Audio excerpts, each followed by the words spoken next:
ஐயங்காரு வீட்டு அழகே, ஐயங்காரு வீட்டு அழகே, ஐயங்காரு வீட்டு அழகே.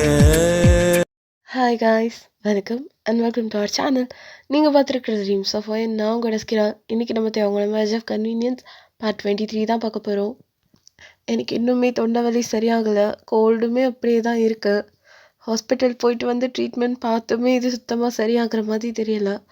ஆனால் அதுக்காக நான் ரெக்கார்ட் பண்ணாமல் வச்சுருந்தேன்னா நெக்ஸ்ட் மந்தில் என்னால் வீடியோ போடவே முடியாது. அதனால நான் இப்போவே ரெக்கார்ட் பண்ணுறேன். வாய்ஸ் கொஞ்சம் கேட்குறதுக்கு சகிக்கலைன்னா கொஞ்சம் அட்ஜஸ்ட் பண்ணிக்கோங்க. இது என்றைக்கு சரியாகுதோ அது வரைக்கும் நான் ரெக்கார்ட் பண்ணாமல் இருந்தேன்னு வச்சுக்கோங்களேன். அப்புறம் நான் வீடியோ ரெக்கார்டே பண்ண மாட்டேன். ஸோ தட்ஸ் வை கொஞ்சம் அட்ஜஸ்ட் பண்ணிக்கோங்க. சரி வாங்க வீடியோ கால் பண்ணலாம். இங்கே பாரு, நான் சொல்கிறத நம்படி. அந்த தேவன் உன்னை கவுத்துட்டான், அவ்வளோதான். நீ மொத்தமாக உனக்காக ஃபாலோ ஆகிட்ட. நீ பேசுகிறதுலையே நல்லா தெரியுது. மேடம், இதுக்கு மேலேயும் நீ உண்மையை ஒத்துக்காமல் இருக்கிறதுனால நீ அவனை லவ் பண்ணலன்னு ஆகாது. அவரும் உன் மேலே லவ்வில் தானே சுற்றிட்டு இருக்காரு. இதை அக்செப்ட் பண்ணிவிட்டு புருஷன் பொண்டாட்டியாக சேர்ந்து வாழ்கிறதுல உங்கள் 2 பேருக்கும் என்ன தாண்டி கஷ்டம்? இங்கே பாருஜே, அதில் கஷ்டம்லாம் ஒன்றும் கிடையாது. ஆனால் இப்போதைக்கு வேண்டான்னு நான் நினைக்கிறேன். அதான் ஏன்னு நான் கேட்குறேன். இப்போதைக்கு வேண்டான்னா வேண்டாம். நீயே சொல்லு. இன்னும் லைஃப்பில் பார்க்க வேண்டிய விஷயம் எவ்வளவோ இருக்குது. இன்னும் என் படிப்பை கூட நான் முடிக்கல. அது மட்டும் இல்லை, அன்றைக்கி ரியா என்னென்ன பேசினா தெரியுமா? எனக்கும் தேவங்க அம்மாவுக்கும் சுத்தமாக பொருத்தமே கிடையாது. அவன் நல்லா படிச்சிருக்கா. அவளுக்கு பிஸ்னஸில் நிறையவே எக்ஸ்பீரியன்ஸ் இருக்குது. எல்லா இடத்துலையும் அவருக்கு பக்கபலமாக அவளால் மட்டும்தான் நிற்க முடியும். என்னால் அவருக்கு எந்த ஒரு உதவியும் பண்ண முடியாது. நான் இன்னும் ஒரு டிகிரியை கூட கம்ப்ளீட் பண்ணல. அவர் பக்கத்தில் நிற்கிறதுக்கு கூட எனக்கு தகுதி இல்லைன்னு என்னெல்லாம் பேசினா தெரியுமா? என்னால் அவருக்கு எந்த யூஸும் கிடையாது. நான் அவருக்கு சுத்தமாக பொருத்தமே இல்லாத ஒரு பொண்ணுன்னு அவர் ரொம்ப பேசிட்டான். இதெல்லாத்தையும் நான் பொய்ன்னு ப்ரூவ் பண்ண வேணாமா? அதுக்கு நான் கொஞ்சமாவது என்னோட திறமையை வளர்த்துக்கணும். அதே மாதிரி இப்போ அவள் 1000 வார்த்தை சொன்னாலே எனக்கும் அவருக்கும் எந்த பொருத்தமும் கிடையாது.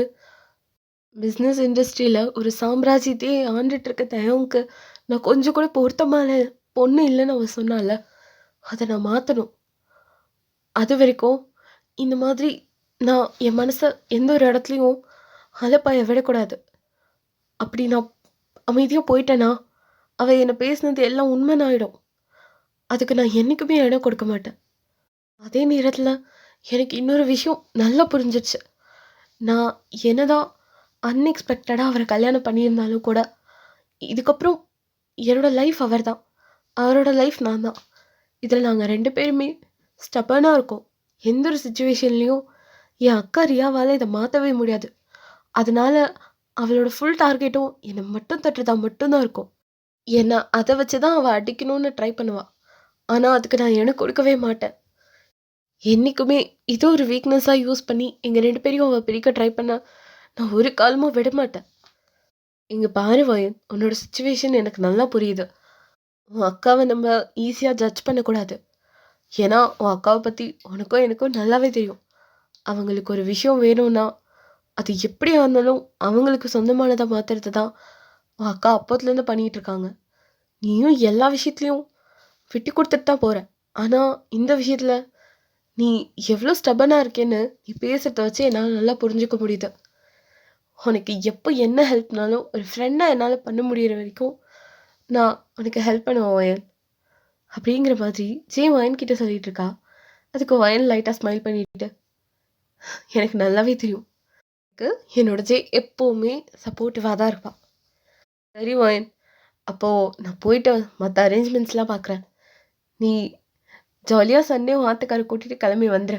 அந்த ரியா அப்படியே கிடக்கட்டும். அன்றைக்கி ஒரு நாளாவது அவள் தொல்லை இல்லாமல் நீங்கள் 2 பேரும் கொஞ்சம் நிம்மதியாக இருக்கலாம் அப்படிங்கிற மாதிரி சொல்லிவிட்டு காலை கட் பண்ணிட்டா.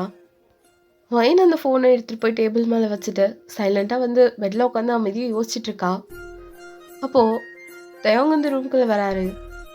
வந்த உடனே வயன் சைலண்ட்டாக உட்காந்து யோசிச்சுட்டு இருக்கிறத பார்த்துட்டு, என்ன வயன், எந்த கப்பலை கவுத்து விடுறதுக்கு இப்படி உட்காந்து சீரியஸாக திங்க் பண்ணிகிட்ருக்க அப்படிங்கிற மாதிரி தேவன் வயனை பார்த்து கேட்குறாரு. ஒயன் சடனாக ரியாலிட்டிக்கு வந்துட்டு என்ன நான் கப்பலில் கவுக்கிறதுக்கு பிளான் பண்ணுறேனா? என்ன இருக்கீங்க? என்ன ஏதோ அடுத்த நாட்டு ராஜ்யத்தை பிடிக்கிற மாதிரி இந்த அளவுக்கு உட்காந்து யோசிச்சுட்டு இருக்கேன். அதெல்லாம் ஒன்றும் இல்லை.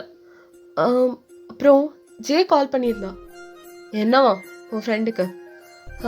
உங்க முன்னாடி தானே சொன்னா அவன் நம்ம 2 பேருக்கு ட்ரீட் கொடுக்குறேன்னு. சண்டே வர சொல்லியிருக்கா. அவள் லொக்கேஷன் ஃபிக்ஸ் பண்ணிட்டான்.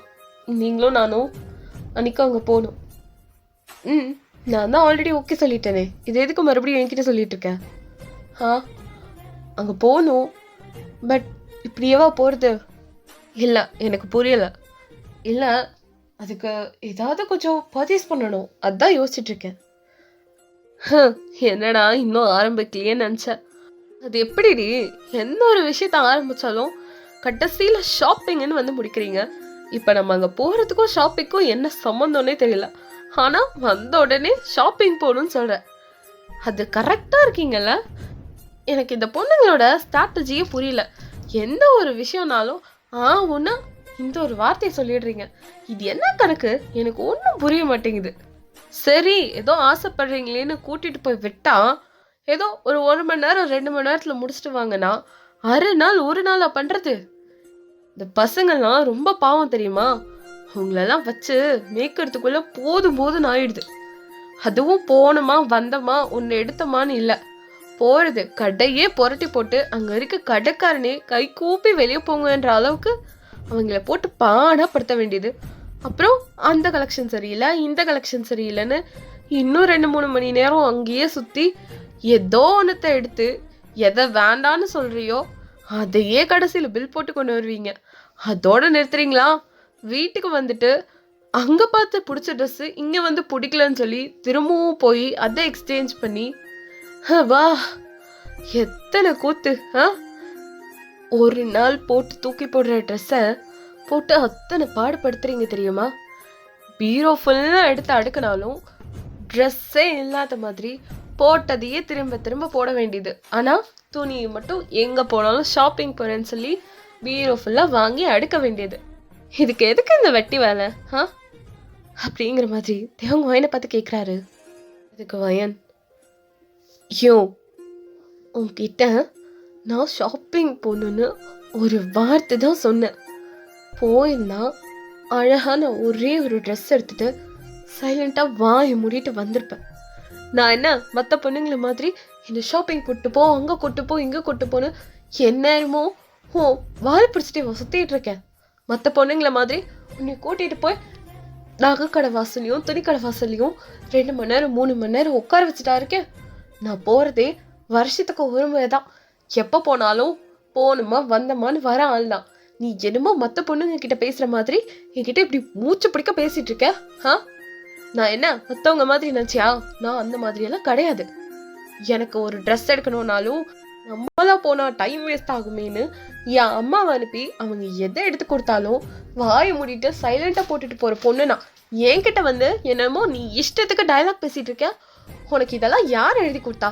இதெல்லாத்தையும் இங்கே வந்து பேசணுங்கிறதுக்காகவே பேசுகிற மாதிரி இருக்கு. இதில் தேவையில்லாமல் 10 நிமிஷம் டைலாக் பேசி டைம் வேஸ்ட் பண்ணிட்டு இருக்க. இதுக்கு நான் தான் நியாயமாக கோவப்படணும். நீ என்னமோ பெரிய இவ மாதிரி கத்திட்டு இருக்க. உன்னை போய் கூப்பிட்டேன் பாரு. என்னைய எத்தாலும் அட்டிக்கிறதுன்னு எனக்கு தெரியல. உனக்கு என்ன, நீ வரமாட்ட அவ்வளோதானே. நான் என் அப்பா கூப்பிட்டு போகிறேன் போயா. நான் கேட்டேன்னா அந்த மனுஷன் எனக்காக கடையை வாங்கி கொடுப்பாரு. உன்கிட்ட போய் கேட்டேன் பாரு. என்னையா எனக்கு கோவம் வருது. இதுக்கு மேலே இங்கே நின்றுட்டு இருந்தேன்னு வச்சுக்கோவேன், ஏதாவது பெரிய பொருளாக எடுத்து உன் மண்டை உடச்சிருவேன். மாமனாச்சேன்னு மரியாதை கொடுத்து அமைதியாக போகிறேன். இதுக்கு மேலே ஏதாவது பண்ண அதுக்கப்புறம் மாமனி கூட பார்க்க மாட்டேன். அப்படியே காட்டேரி மாதிரி கழுத்தை கடிச்சு வச்சிருவேன் அப்படின்னு சொல்லிட்டு வயந்தங்கன்னு கோவமாக போயிடுறான். அப்போ தேயும், என்னது கழுத்து கடிப்பாளா? இவன் ரத்த காட்டி இருக்க ரத்த சொன்ன மாதிரி பேசிட்டு போறா. தேயோங், இவ சொன்னதை செய்யக்கூடிய ஆள் தான். நம்ம வேற இவளை பற்றி நல்லா தெரிஞ்சிருந்தோம். எதுக்கு இப்படி டைம் வேஸ்ட் பண்ணி இவ்வளோ நேரம் டைலாக் பேசணும்? பரவாயில்ல, இவளை இந்த மாதிரி வெறுப்பேற்றி வம்பிழுக்கிறதும் ஒரு மாதிரி ஜாலியாக தான் இருக்கு. நான் கோவத்துக்கு ஒன்றும் பஞ்சம் இல்லை, என்னைய மாதிரி இருக்கு. அதெல்லாம் எண்ணெய் சட்டையில் கொட்டின கடுகு மாதிரி கடுன்னு வெடிச்சிட்டு போகிறான் ஆங்க்ரி பேர்ட். போகிறத பாரு, நல்லா ஆளுக்கு சைஸில் இருந்துட்டு எவ்வளோ கோவம் வருது. நல்லா அந்த முட்டை கண்ணு உருட்டி உருட்டி காட்டியே எல்லாரையும் மிரட்டுவா. ஆனால் நான் உன் மாமண்டி, என்கிட்ட உன்னோட இந்த உருட்டல் மிரட்டல்லாம் செல்படி ஆகுது. அதுக்கு பயப்படுறாலும் நான் கிடையாது அப்படிங்கிற மாதிரி சொல்லிட்டு சிரிச்சுட்டே தேவங்க ஒயின் பின்னாடியே போயிட்டு இருக்காரு. ஒயின் பாட்டுக்கு ரொம்ப கோவமா அவளோட அப்பா கிட்ட போயிட்டு, அப்பா அப்படிங்கிற மாதிரி அவங்க அப்பாவை பத்தி கூப்பிடுறா. அவங்க அப்பா ஒயினோட வாய்ஸ் கேட்டதும் சோஃபால இருந்து எந்திரிச்சு நிற்கிறாரு. ஒயின்மா, என்னாச்சு? ஏன் இப்படி பதட்டமா வந்து அப்பான்னு கூப்பிடுற? என்னமாச்சு? ஏன் உன் முகம்லாம் இப்படி வாடி போயிருக்கு? பார்த்தா ரொம்ப கோவத்துல கடுகடுன்னு வந்த மாதிரி இருக்கே. என்னாச்சு? யாராவது ஏதாவது சொன்னாங்களா? இல்லை உன் அம்மா உன்னை ஏதாவது திட்டினாளா? இரு, நான் கூப்பிடுறேன். அப்பா, அதெல்லாம் ஒன்றும் இல்லை. அம்மாலாம் ஒன்றும் என்ன திட்டல. பின்ன வேற என்னம்மா வேணும்? எப்பவும் உன் முகம் நல்லா சிரிச்சுட்டு நிலா மாதிரி பளபளன்னு இருக்கும். இப்போ ஏன் இப்படி கடுகடுன்னு இருக்க? அப்பா, நான் சொல்றத கேளுங்க.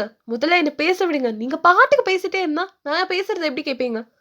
வயன், இதுக்கு நான் பேசுறது கேளுங்க நீ ஒரே வார்த்தையில சொல்லியிருக்கலாமா? எதுக்கு இவ்வளோ பேசுற? ஐயோ அப்பா, அம்மா கூட சேர்ந்து வர வர நீங்களும் ரொம்ப பேச ஆரம்பிச்சிட்டீங்க.